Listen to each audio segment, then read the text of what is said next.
కడవరకాల సూచనలు కార్యక్రమానికి మిమ్మల్ని ప్రేమతో ఆహ్వానిస్తున్నాం. ఈరోజు ఈ కార్యక్రమానికి బ్రదర్ జగన్ వచ్చారు. రండి మనం నేరుగా ఆయన దగ్గరకు వెళ్ళి కొన్ని ఆసక్తికరమైన ప్రశ్నలు అంచె దినాల గురించి అడుగుదాం. బ్రదర్ జగన్ స్వాగతం. Praise Lord. మనం గడిచిన అనేక వారాలు చాలా కార్యక్రమాలు చూసాం. ముఖ్యంగా అంచె దినాలను ఆధారంగా దానియేలు, ప్రకటన గ్రంథాల్లో చాలా లోతైన విషయాలు మీరు వివరించారు. ప్రకటన గ్రంథంలో 22 అధ్యాయాలున్నాయి. అందులో ఒక్కొక్క అధ్యాయంలో ఒక్కొక్క మెలిక, మలుపులు ఉన్నాయి. అవన్నీ ఈ కాలానికి చాలా అవసరం మనకి. ఇందులో ఈ 16వ అధ్యాయంలో ప్రాముఖ్యమైన సమాచారం ఉంది. మన వీక్షకులకు చెప్పేదే మన కట్టడగా చూస్తున్నాం. ఈ 16వ అధ్యాయం మొత్తం మీద ఎలా చూస్తారు? ఇది ఎందుకంత ముఖ్యం అనుకుంటున్నారు? ఈ ప్రకటన గూర్చి ఇంతకుముందు మనం చెప్పుకున్నట్లుగా ఇవి మనకెలా చేరినవని 7 దశలు చూశాం. జ్ఞాపకమున్నాయి కదండి? గుర్తుంది. అదేలాగా ఈ ప్రకటన కూడా 7గా విభజించి చదవాలి. మొదటి 3 అధ్యాయాలు మెసేజెస్ టు ది చర్చెస్, సంఘాలకైన సందేశం. తరువాత 4, 5 అధ్యాయాలు పరలోకము యొక్క దర్శనం. హ్మ్. తర్వాత 6వ అధ్యాయం నుండి 11వ అధ్యాయం వరకు మీరు చూసినట్లయితే ఒక శ్రమల కాలం అనే ట్రిబులేషన్ పీరియడ్. అది ఒక హెవెన్లీ వ్యూ, పరలోకము యొక్క దృశ్యము. అక్కడ జరిగేవంతా పరలోకం గుర్చుంటాయి, పరలోకం నుండి వస్తుంది. 12 నుండి 19 వరకు మీరు చూసినట్లయితే అంతా లోకపు దృశ్యం, శ్రమల కాలము దాని గురించి మాత్రమే. లోకపు దృశ్యం, ఇక్కడేం జరుగుతుంది, ఇప్పుడేం చేయబోతున్నాం అని ఉంటుంది. తరువాత 20వ అధ్యాయం ప్రత్యేకించి వేండ్ల పరిపాలన, తీర్పు అన్నీ ఉంటాయి. 21, 22 చివరి కాలం, అంటే ప్రకటన యొక్క అంత్యభాగము. ఇవి 7 అధ్యాయాలుగా మీరు విభజించి చదవగలరు. ఇవన్నీ చాలా సులభంగా అర్థం కావడానికి మీకు చెప్తున్నా. అందులో నిర్దిష్టంగా ఆ 16వ అధ్యాయం ఎందులో వస్తుందని మీరు చూసినట్లయితే ఈ శ్రమల కాలం యొక్క లోక దృశ్యం, లోకములు జరిగే దృశ్యములు. అందులో నిర్దిష్టంగా 16వ అధ్యాయం మహాశ్రమల అంతమని చెప్పగలము. మహాశ్రమల కాలం యొక్క ముగింపు అక్కడుంటుంది. ముగింపు అధ్యాయం అదే. ఈ 16వ అధ్యాయం యొక్క విషయాంశాలను మీరు చూసినట్లయితే 6 పాత్రలు, బౌల్స్ గురించి రాయబడి ఉన్నది. అంటే 6వ అధ్యాయంలో 6 ముద్రలు, 8వ అధ్యాయంలో 8 బోరలు, అది 9వ అధ్యాయం వరకు కొనసాగి ఉంటుంది చూడండి. తర్వాత 16వ అధ్యాయంలో 7 పాత్రలు. ఇవన్నీ కూడా ఇందులో చెప్పబడి ఉన్నవి. కాబట్టి ఈ పాత్రలు అనేవి భూమి మీద పొర్లించటం, హ్మ్. భూమి మీద జరిగే మహాశ్రమలు. ఇంకా చెప్పాలంటే దేవుని యొక్క కోపం. దేవుని యొక్క అంతిమ ఘట్టముగా ఏం జరుగుతుందంటే ప్రభువైన యేసుక్రీస్తువారు దిగి వస్తున్నారు. బహిరంగంగా దిగివచ్చి ఆయన క్రీస్తు విరోధి అని చెప్పుకోదగిన లోకము యొక్క చివరి సర్వాధికారి. అతనితో యుద్ధము చేస్తారు. ఈ క్రీస్తు విరోధికి యేసుక్రీస్తుకి మధ్య యుద్ధమే ఈ లోకం యొక్క చివరి యుద్ధము. యేసుక్రీస్తు వచ్చి సన్ ఆఫ్ గాడ్, అంటే దేవుని యొక్క కుమారుడు. క్రీస్తు విరోధి అయితే సన్ ఆఫ్ సర్పంట్, అంటే ఘటసర్పము యొక్క కుమారుడు, నాశన కుమారుడు అని 2 తెస్సలోనిక 2:3లో ఉంటుంది. వీరిద్దరూ కూడా దేవుని యొక్క కుమారుడు, అపవాది యొక్క కుమారుడు చేరి యుద్ధము చేసి చివరిగా దేవుని కుమారుడైన యేసు జయించి ఆయన ప్రభుత్వం భూమిలో 1000 ఏండ్లు ప్రారంభించబోతున్నాడు. దానికంటూ అతి ముఖ్యమైన ఆ యుద్ధమే ఈ హర్మెగెద్దోను వారని చెప్తాము. ఈ హర్మెగెద్దోను యుద్ధం 16వ అధ్యాయంలో ఉంటుంది. అదే 16వ అధ్యాయం యొక్క ముఖ్యాంశం. అంటే ఇంత విషయం ఉంది ఆ 16వ అధ్యాయంలో. అది 16-15లో ఉంటుంది. హ్మ్. 16వ అధ్యాయం 15వ వచనంలో హర్మెగెద్దోన్ అనే చోటున వారిని పోగు చేశాను అని ఉంది. ఇంగ్లీష్లోనైతే అర్మెగెద్దోన్ రాయబడి ఉంది. అవును. ఆ మెగిదో చోటునే వారిని తీసుకొచ్చి చేరుస్తున్నాడు. కాబట్టి ఈ చోటులో జరిగే యుద్ధము, మొదటిగా ఈ యుద్ధాన్ని మనము పలు విధాలుగా చూడొచ్చు. ఇదే అంతము, ఇక్కడే ముగించబడుతుంది. ఇదే క్లైమాక్స్ జరిగే చోటు. కానీ ఈ క్లైమాక్స్లో ఈ స్థలంలో ఎవరు యుద్ధం చేస్తున్నారంటే క్రీస్తు, యేసుక్రీస్తు, క్రీస్తు విరోధియును, నిజమైన క్రీస్తును, ఒక అబద్ధ క్రీస్తు యుద్ధము చేస్తారు. వీరి మధ్య సంభవించిన ఈ యుద్ధము ఎక్కడ ప్రారంభమైందో చాలా ఇంపార్టెంట్. వీరిద్దరి కలహము ఎక్కడ ప్రారంభమైంది? ఆదికాండములో ప్రారంభమైంది. ఓకే. చాలామంది ఆదికాండమంటే యేసుక్రీస్తు ఆదికాండములో ఉన్నారా అని అడుగుతారు. ఆదికాండము 3వ అధ్యాయం 15వ వచనములో దేవుడు సర్పాన్ని చూసి ఒక మాట చెప్తున్నాడు. నీ సంతానానికి ఆమె సంతానానికి వైరము కలుగజేశాను అని అంటున్నారు. నీ సంతానానికి ఆమె సంతానానికి అనేది సర్పము యొక్క సంతానము. ఆమె సంతానం అనగా స్త్రీ యొక్క సంతానం. కాబట్టి ఈ 2 కూడా ఆధ్యాత్మిక కోణం. ఇప్పుడు సర్పసంతానం అనగా అపవాదిని గూర్చిన ఉద్దేశం. అపవాది కుమారునిగా వచ్చేవాడు. స్త్రీ యొక్క సంతానమనగా ఒక స్త్రీ మూలముగా ఈ లోకానికి పాపం వచ్చటం వలన అదే స్త్రీ మూలముగా విమోచన కలుగుతుంది. దాని యొక్క ఉద్దేశమే అది. స్త్రీ సంతానమనగా యేసుక్రీస్తు గూర్చినది. ఈ ఇద్దరికి మధ్య జరిగిన వైరం వల్ల మొదటి ప్రవచనం వచ్చింది ఎక్కడంటే ఆదికాండం 3:15లోనే, ప్రారంభంలోనే. మొదట్లోనే. ఇదెక్కడ ముగింపబడుతుందంటే ప్రకటన 3:15లోనే. కాబట్టి ఇక్కడ 16 అక్కడ 16 ముగిసింది. ముగించబడుతుంది. అంత అందమైన పరస్పర సంబంధం. అవును, ఈ రెండిటికి మధ్యలో ఒక 6000 సంవత్సరాల చరిత్ర ఉంది. ఒక ఆధ్యాత్మిక యుద్ధం ఉంది. ఈ ఆధ్యాత్మిక యుద్ధం అక్కడ ప్రారంభమై అర్మగెదోన్లో ముగిస్తుంది. ఈ ఆధ్యాత్మిక యుద్ధంలో ఒక భాగములోనే ఇప్పుడు మీరు నేను క్రీస్తు పక్షాన ఉండి యుద్ధము చేస్తున్నాం. హ్మ్. ఈ యొక్క ఆలోచన మీకు నాకు రావాలి. మన యొక్క పని ఏమిటని అడిగితే, నేను క్రీస్తులో ఎక్కడ ఉన్నాను, నన్ను ఎందుకు క్రీస్తు రక్షణలోకి నడిపించాడు, నేను క్రీస్తు కొరకు ఏం చెయ్యాలి అని తెలుసుకోవడమే మన యొక్క ముఖ్యమైన పని. మనము క్రైస్తవులుగా ఉండి వెళ్ళిపోతున్నాం. మనము క్రైస్తవులుగా ఉండటానికి పిలువబడలేదు. క్రీస్తు చెప్పినది చేయటానికే మనం పిలువబడ్డాం. హ్మ్. ఏదో విధంగా మీరు నేను ఆ పని చేస్తున్నాం. హ్మ్. మీ యొక్క శక్తి సామర్థ్యాలతో మీకు ఇవ్వబడిన పిలుపునకు మీరు పనిచేస్తున్నారు. నాకివ్వబడిన బలంతో నాకివ్వబడిన పిలుపు నాకు ఈ పనిచేస్తుంది. విధంగా ఒక్కొక్కరికి ఒక పిలుపు ఒక ఉంది. పిలుపు ఉంటుంది. ఆ పిలుపు ఎలాగుంటుంది అనేది తెలుసుకుంటే కొంత ఆసక్తిగా ఉంటుంది. ఇప్పుడు ఇక్కడ చూడండి, క్రీస్తు యొక్క సంతానము అనగా దేవుని యొక్క సంతానం ఆదాం పడిపోయాడు. ఆదాం పడిన తర్వాత ఇది తిరిగి విమోచించడానికి హేబేలును చూస్తున్నాడు. హేబేలు హత్య చేయబడ్డాడు. హేబేలుకు బదులుగా షేతు లోపలికి వస్తున్నాడు. షేతు సంతానము వీరు భూమి మీద ఉంటున్నారు. అదే సమయంలో ఈ క్రీస్తు విరోధి యొక్క సంతానము కయీన్. ఈ కయీను గురించి తెలుపబడుతుంది. కయీను ద్వారా కయీను యొక్క సంతతి, కయీను సంతానం అదొస్తుంది. ఇప్పుడు వీరందరూ ఒక దగ్గరకు వచ్చి పూర్తిగా ఈ భూమిని నాశనం చేయ మొదలుపెట్టినప్పుడు ఈ భూమి సముద్రముచే నాశనం చేయబడింది. జలప్రలయం. అవును. మరలా నోవాహు చేత సంతతి ప్రారంభించబడింది. అందులో ఒకడు హాము, అతని సంతతి వారు కనానీయులు. హ్మ్. ఈ కనానీయులు ఏం చేస్తున్నారు? అదేలాగా దేవునికి విరుద్ధంగా వెళ్ళినప్పుడు తిరిగి రెండుగా విడిపోయింది. ఇందులో క్రీస్తు యొక్క సంతతి వారు ఎవరున్నారు? క్రీస్తు విరోధి సంతతిలో ఎవరున్నారనేది కాన్సెప్ట్. ఈ క్రీస్తు సంతతిలో అబ్రహాము, ఇస్సాకు, యాకోబు. ఇశ్రాయేలీల తర్వాత మీరు నేను, అన్యులు, సంఘము, క్రైస్తవులు. హ్మ్. ఇప్పుడు క్రీస్తు విరోధి సంతతిలో రాజులు, ఎదిరించేవారు చాలామంది ఉంటారు. వీరందరూ అందులో ఒకటిగా చేరి వీరిని నాశనం చేయాలనేదే వారి దృష్టి. వీరందరినీ మార్చాలనేదే క్రీస్తు యొక్క తత్వం. క్రీస్తు వీరిని నాశనం చేయాలనేది కాదు. క్రీస్తు యొక్క ప్రేమను ఇక్కడ మీతో చెప్పాలనుకుంటున్నా. ఆయన మట్టుకైతే ఆయనతో ఉండేవారందరూ ఆయన వారే. వ్యతిరేకులు కూడా ఆయన ద్వారా పుట్టించబడినవారే. మనిషి దేవుని స్వరూపంలో చేయబడ్డాడు. అవును. ఆయన కలిగించిన మనిషే. ఇప్పుడు అతను ఏమయ్యాడంటే, తన తండ్రి యొక్క విలువ తెలియక విరోధితో చేయగలిపాడు. ఇప్పుడు తండ్రి ఏమనుకుంటున్నాడు? ఇతన్ని కాపాడేలాగా అతన్ని కాపాడాలి, అతను నా కొడుకే. కాపాడబడటానికి సమయం ఇస్తున్నాడు. ఆ సమయం ఎక్కడ ముగించబడుతుందంటే అర్మగెదోన్లో. హర్మెగిద్దోను. అందుకే అందువల్ల ముఖ్యమైనది. ప్రాముఖ్యమైనది ఈ యుద్ధము. అన్నిటికీ ప్రాముఖ్యమైనది ఎందుకంటే ఆత్మీయ యుద్ధానికి ముఖ్యమైనది, లోక యుద్ధాలకు ముఖ్యమైనది. ఇప్పుడు లోకానుసారమైన ప్రభుత్వాలన్నీ ముగించబడి ఒక పరలోక ప్రభుత్వం ఏర్పడుతుంది. ఇప్పుడు యేసే చెప్పారు, నీ చిత్తము పరలోకమందు నెరవేర్చున్నట్లు అలాగే భూమి యందు నెరవేరునుగాక. ఎప్పుడంటే ఇక్కడ జరుగుతుంది. ఇప్పుడే తండ్రి అధికారం భూమిపై ఉంది. యేసు నామములోని అధికారము చేత అవన్నీ చేస్తున్నాం. కాని ఆ రాజ్యము అక్షరాల ఇంకా భూమికి రాలేదు. ఆ రాజ్యము అక్షరాల జరిగేది ఈ 1000 ఏళ్ల పరిపాలనలో. ఇప్పుడు నేను ఇశ్రాయేలుకి వెళ్ళినప్పుడు ఇదే స్థలంలో ఒక ఎత్తు నుండి నేను చూశాను. అక్కడ నేను చూసినప్పుడు నాకో తలంపు ఏంటంటే, ఈ హర్మెగిద్దోన్ అని మనం బైబిల్లో చదువుతున్నాం. నేరుగా అక్కడికి వెళ్ళి నిలిచినప్పుడు ఎందుకు దేవుడు ఈ స్థలాన్ని ఎంచుకున్నారు అని ఒక ప్రశ్న ఉంది. ఇందులో చారిత్రాత్మకంగా ఏదైనా ప్రాముఖ్యత ఉందా అనేది నా ప్రశ్న. ఆ ప్రశ్నకి జవాబు చూద్దామనుకుంటున్నాను. ఇది 2 విధాలుగా మనం చూడవచ్చు. ఒకటి, భౌగోళికంగా దాని అమరిక చాలా ముఖ్యమైనది. మీరు గోలాన్ హైట్స్ విని ఉంటారు. విన్నాను. గోలాన్ హైట్స్ని ఈనాటికి వదులుకోము అని ఇశ్రాయేలీలు చెప్పడానికి కారణముంది. ఎందుకని అడిగినట్లయితే, ఆ గోలాన్ హైట్స్ నుండి చూస్తూ ఉన్నప్పుడు సిరియాని మొత్తము అక్కడి నుండి ఏం చేయగలము?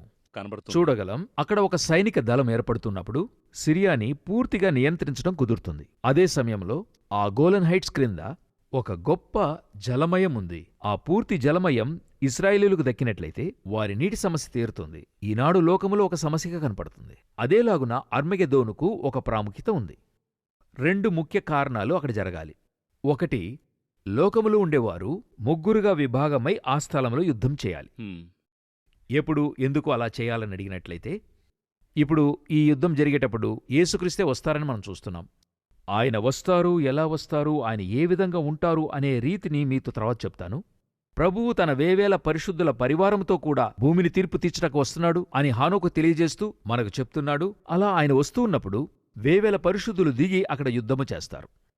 ఇక్కడ ఆయనకెదురుగా వస్తున్న క్రీస్తు విరోధి ఇతడు ఎంతమందితో వస్తాడు అని అడిగినట్లయితే 20 కోట్ల మందితో వస్తాడని ఉంది. ఎక్కడుందని అడిగినట్లయితే ప్రకటన గ్రంథములో మీరు 9వ అధ్యాయాన్ని చదువుకున్నట్లయితే 16వ వచనములో ఇక్కడ మనం చదువుకున్నట్లయితే గుర్రపు రౌతుల సైన్యముల లెక్క 20 కోట్లు, వారి లెక్క ఇంత అని నేను వింటిని అని ఉంది. 9, 16లో ఈ విధంగా చదవగలం. అక్కడ ఒకవేళ మీకు 20 మిలియన్ రాయబడి ఉండొచ్చు. అవును, 200 మిలియన్ అని ఉంది. 200 మిలియన్. ఇక్కడ 20 కోట్లు అని రాయబడి ఉంది.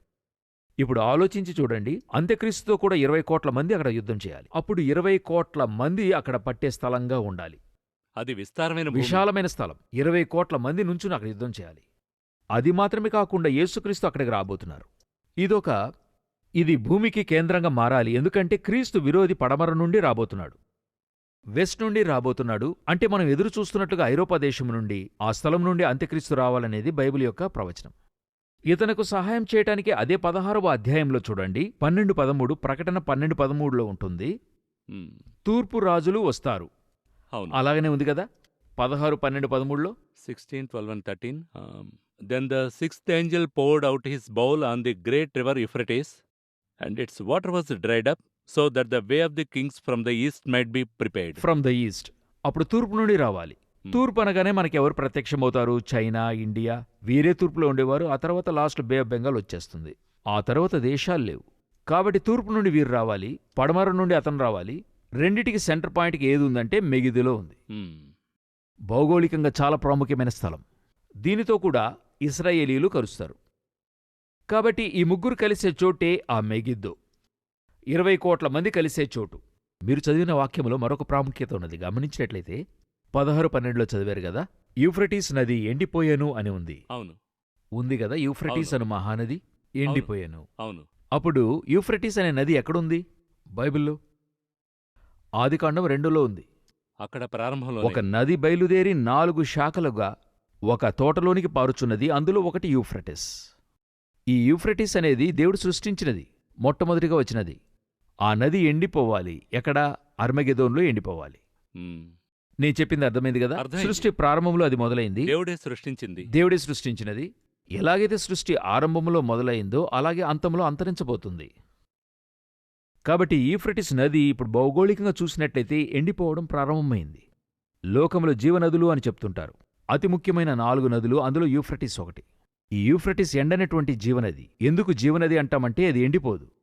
ఆ నది ఇప్పుడు ఎండిపోయింది. మీరు వెళ్ళి చూసినట్లయితే ఒకవేళ ఆ గూగుల్లోనికెళ్ళి యూఫ్రటిస్ డ్రైసప్ అని వేసి చూడండి, అనేక చోట్లు ఈ నది ఎండిపోయింది. సో ఈ నది ఎండిపోవటానికి ఒక సూచనగా అర్మగెదోన్ స్టార్ట్ అవుతుందని అర్థం. ఎందుకంటే వాక్యం ఏం చెప్తుందంటే, ఆ హర్మెగెదోనుకు తూర్పు రాజులు వచ్చుటకు ఆ నది ఎండును అని ఉంది. ఇప్పుడు ఎండుటకు ప్రారంభమైంది. దాని అర్థమేంటంటే తూర్పు రాజులు వస్తారని అర్థం. అప్పుడు ఈ ప్రతి వాక్యానికి వెనుక కూడా అర్మగెదోను ఆధారం చేసుకుని అనేక భౌగోళిక అమెరికలున్నాయి, సూచనలున్నాయి. అవి ఈనాటికి కూడా నెరవేరుతున్నాయి మన కళ్ల ముందుగా. అంటే ఇది దేవుడు అపోస్తులుడైన యోహానుకు బయలుపరుస్తున్నాడు. ఈ యూఫ్రటిస్ నది ఒక రోజు ఎండిపోతున్నట్లుగా చూసినట్లయితే తూర్పు రాజులు వస్తున్నారు. ఎందుకు వస్తున్నారని అడిగినట్లయితే ఈ యొక్క అర్మగెదోన్ అనే యుద్ధానికి వస్తున్నట్టు అర్థం. ఇప్పుడు ఈ యూఫ్రటిస్ ఎండిపోయింది. ఇది చదివినప్పుడు మీకు ఇంకొక ప్రశ్న రావాలి. ఏ ప్రశ్న రావాలంటే, ఇవాళ మనము ఫ్లైట్ యూజ్ చేసే కాలం, అందరూ ఎగిరెగిరి ఫ్లైట్లో వెళ్లే కాలం. అసలు క్రింద సైన్యం రావటానికి ఎందుకు ఎండిపోవాలి? సైన్యం ఇంత దూరం రావటానికి అది ఎండిపోవాలా? నేను చెప్పేది మీకు అర్థమవుతుందనుకుంటాను. మనం ఈరోజు అనేకంగా ఒక ఫ్లైట్తోనో, ఇంకా చెప్పాలంటే డ్రోన్తోనో అన్నిటినీ సాధించుకుంటున్నాం. అలా జరిపించుకుంటున్న ఈ కాలఘట్టంలో ఇప్పుడు మనమొచ్చి ఈ యొక్క ఫ్లైట్తో యుద్ధం చేస్తామా, ఆ నేల మార్గంలో రావాలా అనేది మనం ఆలోచించాలి కదా. ఖచ్చితంగా ఆలోచించాలి. దీనికి జవాబు ఓ చిన్న విరామం తీసుకుందాం. విరామం తర్వాత ఎందుకు మనం దాని గురించి ఆలోచించాలనేది మీరు తెలిపితే బాగుంటుంది. కొనసాగింపులో మాట్లాడదాం.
తిరిగి స్వాగతం. బ్రదర్ జగన్, మన విరామానికి ముందు మనం ఈ 16వ అధ్యాయంలో ఇన్ని లోతైన విషయాలు మీరు చెప్పారు కదా! అందులో ముఖ్యమైన విషయం పాత నిబంధన, నూతన నిబంధన కనెక్షన్‌ని నేనొక వంతెనగా చూస్తున్నాను.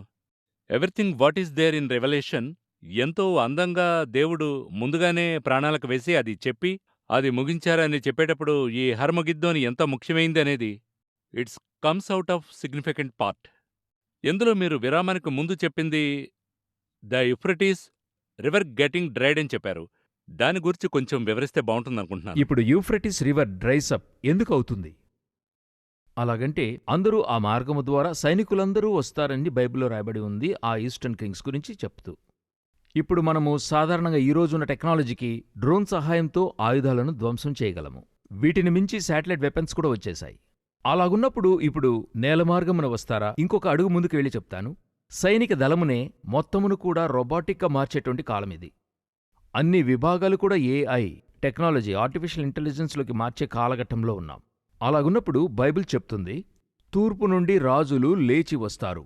ఇలాగున్నప్పుడు మనకేమనిపిస్తుంది? ఈనాటి టెక్నాలజీకి ఇది సెట్ అవుతుందా అని ఆలోచించినట్లయితే, ఒక కాల వ్యవధిలో మన శాటిలైట్స్, మన యొక్క రేడియో ఫ్రీక్వెన్సీ అన్నీ కూడా ప్రభావితమవుతాయి. మీరు దీనికి ముందు కొంత చదివి చూడండి. ఈ 16వ అధ్యాయంలో దూత వెలుపలికి వచ్చి తన పాత్రను భూమి మీద కుమ్మరింపగా అని ఉంది కదా. మొదటిగా చూడండి, బాధాకరమైన చెడ్డపుండు పుట్టెను. తరువాత సముద్రములో ఉన్న జీవజంతువులన్నీయూ చచ్చెను. తరువాత మూడవదిగా జలధారులన్నీయూ రక్తముగా మారెను. 4వ దూత తన పాత్రను సూర్యుని మీద కుమ్మరింపగా మనుషులను అగ్నితో కాల్చుటకు సూర్యునికి అధికారం ఇయ్యబడెను. 5వ దూత కుమ్మరింపగా దాని రాజ్యము చీకటి కమ్మెను. 6వ దూత కుమ్మరింపగా యూఫ్రటిస్ నది ఎండిపోయెను. ఈలాగున ఒక్కొక్క విధంగా కుమ్మరించబడుతూ ఉన్నప్పుడు ప్రకృతి వైపరీత్యాలు అధికమవుతున్నాయి. చూడండి, ఏ ప్రకృతి వైపరీత్యం అధికమైనా కూడా ఇమీడియట్గా మీకు శాటిలైట్ దెబ్బతింటది. ఇప్పుడు కొండపూత వర్షానికి యాస్ట్రాయిడ్స్ వస్తాయి. యాస్ట్రాయిడ్స్ వచ్చినప్పుడు శాటిలైట్ ఏమవుతాయి? డిస్ట్రాయ్ అవుతాయి, నాశనం అవుతాయి. అదేవిధంగా తర్వాత సోలార్ సునామీ, సోలార్ ఫ్లేమ్స్, సూర్యుడు ప్రకాశించడం అంటాం. అలా ప్రకాశించడం అంటే ఏంటంటే సూర్యునిలో నుంచి ఇక్కడ మనం చెప్పదగిన మండే స్థాయి తీవ్రంగా పెరగటం. ఈరోజు లోకంలో చెప్పుకుంటున్నాం, గ్లోబల్ వార్మింగ్ తీవ్రంగా ఎక్కిపోతుందని చెప్పి 3.5 డిగ్రీ సెల్సియస్ వరకు పెరుగుతుందని చెప్తున్నారు. అలాంటి స్థితి వచ్చేటప్పుడు శాటిలైట్స్ అన్నీ పాడైపోతాయి. అలాంటప్పుడు మనుషులను నమ్మే సైన్యం ఏర్పడుతుంది. ఇది మనకు ఒక సూచన. ఈ యొక్క సూర్యుడు దహించినప్పుడు జలములన్నీ ఎండిపోతున్నాయి. అందులో ఒకటి యూఫ్రటిస్. అప్పుడు ఈ మార్గము గుండా ఏం చేయబోతున్నారు? సైన్యం రాబోతున్నది.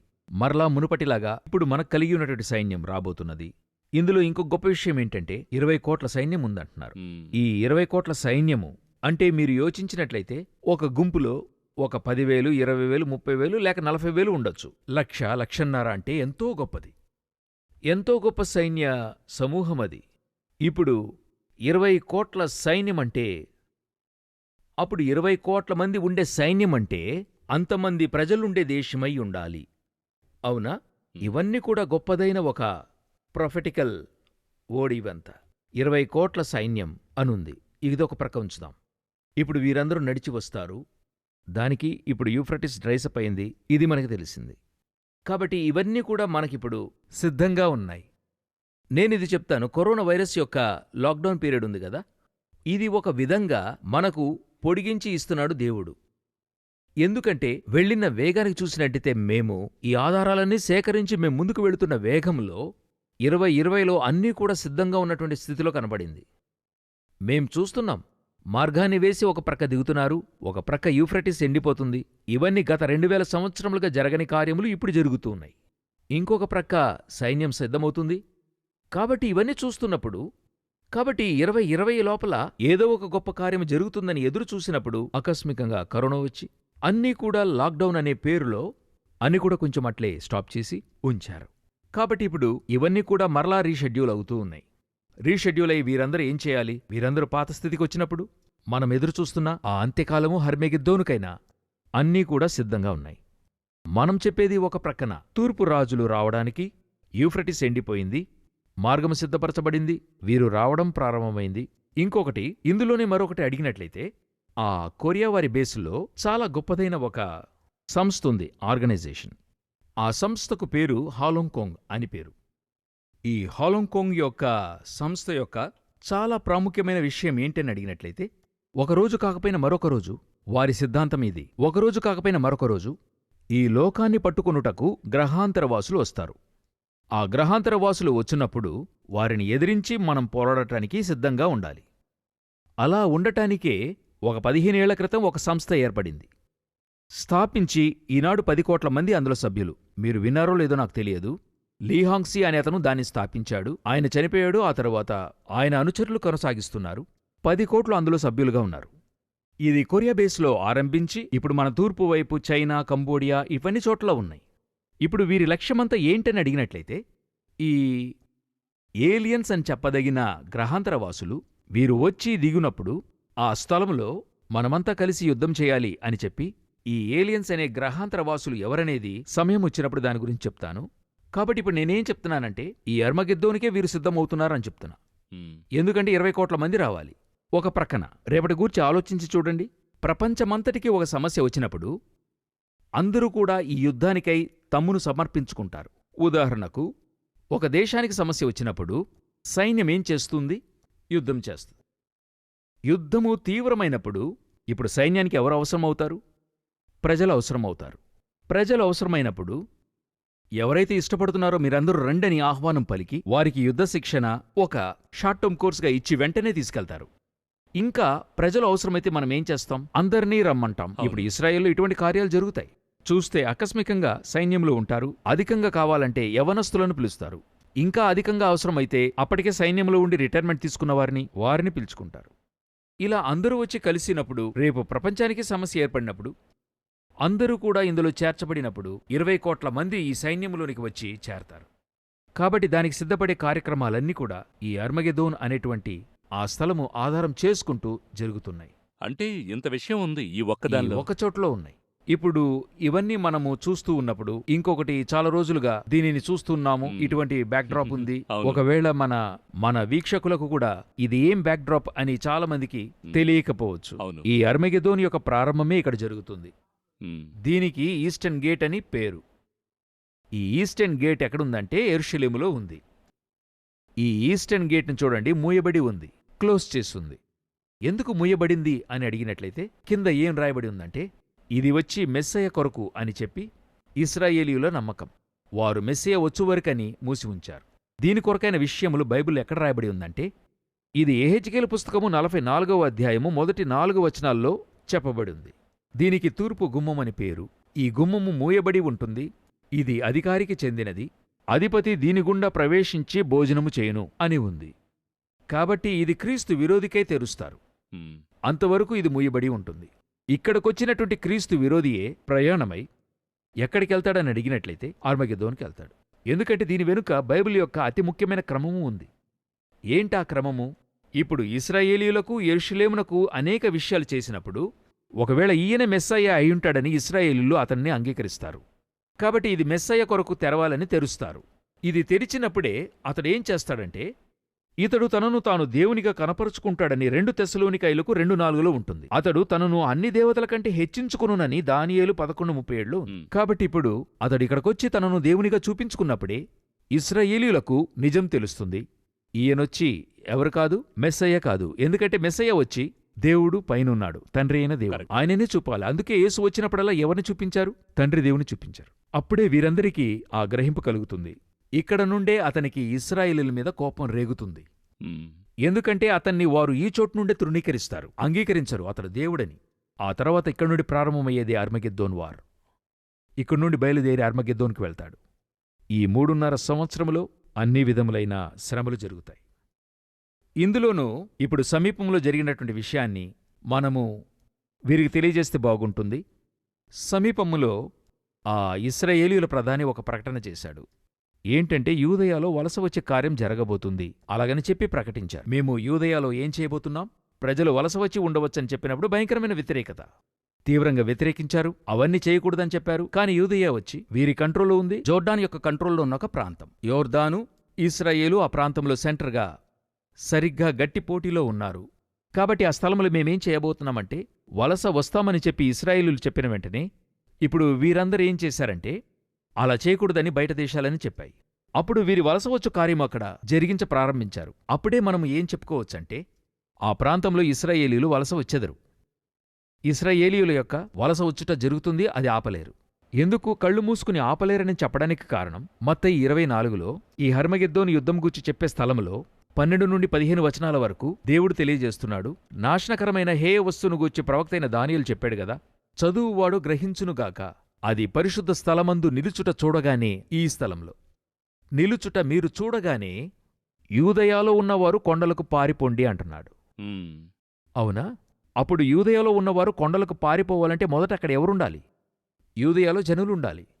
జనులు యూదయాలో ఉంటేనే కదా కొండలకు పారిపోగలరు. అవును. అప్పుడు యూదయాలో మనుషులు లేకపోతే ఎలా పారిపోగలరు? అప్పుడు యూదయాలో మనుషులుండాలని ఆయన చెప్తున్నాడు. 2000 సంవత్సరములుగా యూదయాలో లేని ఇశ్రాయేలీయులు ఇప్పుడు లోపలికొచ్చారు. అలాగంటే చివరి కాల ప్రవచనానికి అతి ముఖ్యమైన దశకు మనము చేరి ఉన్నాం. లోకము సరిగ్గా గట్టానికి చేరుకుంది. దానికైన సూచనలు మనకివ్వబడ్డాయి. కాబట్టి ఇప్పుడు హర్మెగెద్దోనుకైనా అన్ని విధములైన చాలా ప్రాముఖ్యమైన సెంటర్ పాయింట్కి ఇప్పుడు జరగడం ప్రారంభించింది. అంటే ఈ 16వ అధ్యాయంలో విషయం అంతా ఈ హర్మగిద్దోను గూర్చి అంత వివరంగా ఆ స్థాయికి మనం చూడాల్సి ఉంది. ఇది ఊరికే చూసెళ్ళేది కాదు. ఇందులో అంత ముఖ్యత్వం ఉంది. అవును. ఇది మీరు మాట్లాడేటప్పుడు బ్రదర్ జగన్ మీరు ఏలియన్స్ గురించి చెప్పారు. హాలీవుడ్ ఏలియన్స్‌ని ఒక కోణంలో చూపిస్తున్నారు. ప్రజలకు అర్థమైంది ఒక విధంగా. కానీ బైబిల్ ప్రకారం ఎలా అర్థం చేసుకోవాలి? ఈ ఏలియన్స్‌ని అంటే నా ఉద్దేశం ఏలియన్స్‌ని ఎందుకు సైన్స్ ప్రకారంగా కాకుండా మనం ఎలా చూడాలి? మనం ఇది ఎలా అర్థం చేసుకోవాలనేదే నా ప్రశ్న. మనము ఈ ఏలియన్స్ను గూర్చి బైబిల్ ఏం చెప్తుంది, లోకమేం చెప్తుంది, ముందుగానే చెప్పాను ఫాలుంకోంగ్ వారేం చెప్తున్నారు, వాస్తవానికి ఎలా ముగింపునకొస్తుంది, అర్మగెద్దోనుకు దీనికి ఏం సంబంధం, వీటిని గూర్చిన విషయాలు మనమేం చేద్దామంటే వచ్చే కార్యక్రమంలో ఇంకా తేటగా దీని గూర్చి చెప్పుకుందాం.